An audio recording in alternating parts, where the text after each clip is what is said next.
Don't miss the exclusive second part of our interview with Academy Award winner Halle Berry, discussing her gripping new film, Never Let Go. This chilling psychological thriller from Lionsgate is directed by Alexander Aja, renowned for his work on The Hills Have Eyes and Crawl. In Never Let Go, Berry portrays a mother fighting to protect her twin sons from a mysterious and terrifying threat just outside their home. With its spine-tingling twists and haunting atmosphere, the film is set to keep audiences captivated. Watch the new trailer from Lionsgate in the description. Never Let Go hits theaters on September 20th.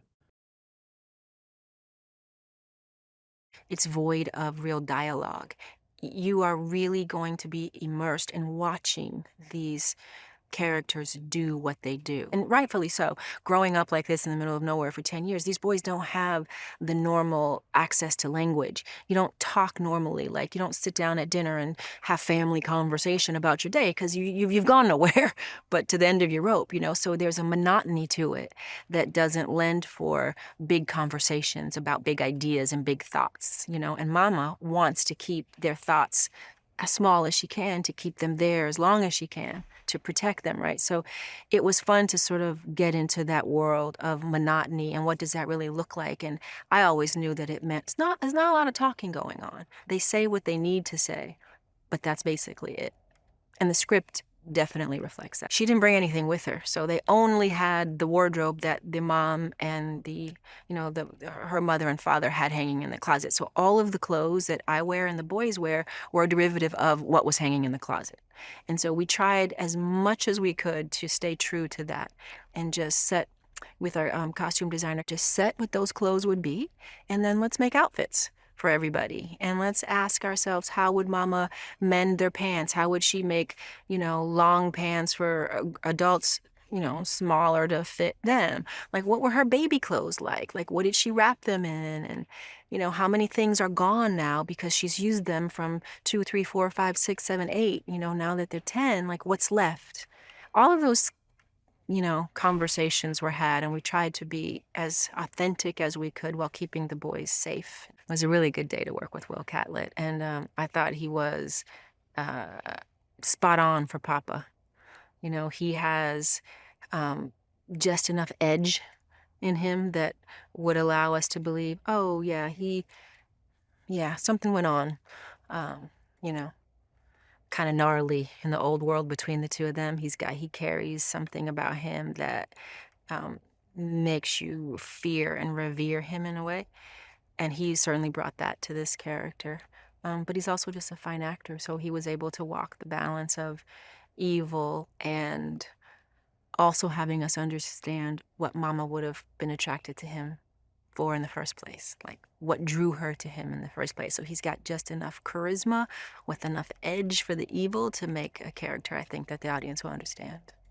What Mama is going through with these boys is based on the life that was put upon her, the love or lack of love that she got from her own parents. So going into the world and not being fully equipped and aware of how to navigate herself, she now finds herself back in the middle of nowhere with these two boys, doing the best she can when she was only given what she got.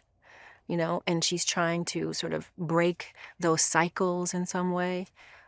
She's trying to do much better for them that was done for her, but not all, but also questioning in her own mind, is this the right thing? And is this real? But also acknowledging that she's too terrified to find out if it's real.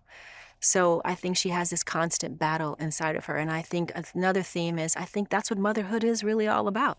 I know I battle almost daily with decisions that I have to make as a mother, and I ask myself, is this the right thing to do? Is this the best for my child? Am I doing better than what was done for me? Am I breaking the generational, trauma cycles of my growing? Am I doing exactly what my mother did, or am I, dealing with that and trying to do better for my children? Or am I just repeating the cycle? I ask myself that constantly. And I think you'll see that Mama struggles with that. And I think that's very relatable, especially to other mothers and other women. He was wonderful to work with as a director. I think what I loved about him was that he remained open to my ideas of who this character is. I really fought hard to have us have this sound to our language. It was very important as a Black woman and as a Black family that we sound like that, and really being left in the woods and growing, that we had that sound that felt authentic. You like to scare yourself in the safe environment of a movie theater, right? Because you know it's not real, but yet, you get to go on this journey as if it might be. And for this movie, because you're gonna get more than a horror movie, more than scares, you're gonna get Alex Aja and the best that he does, and you're guaranteed to have some chills and thrills because he really is doing that in a masterful way these days. But you are going to get a story that has heart. I think you're going to fall in love with these boys.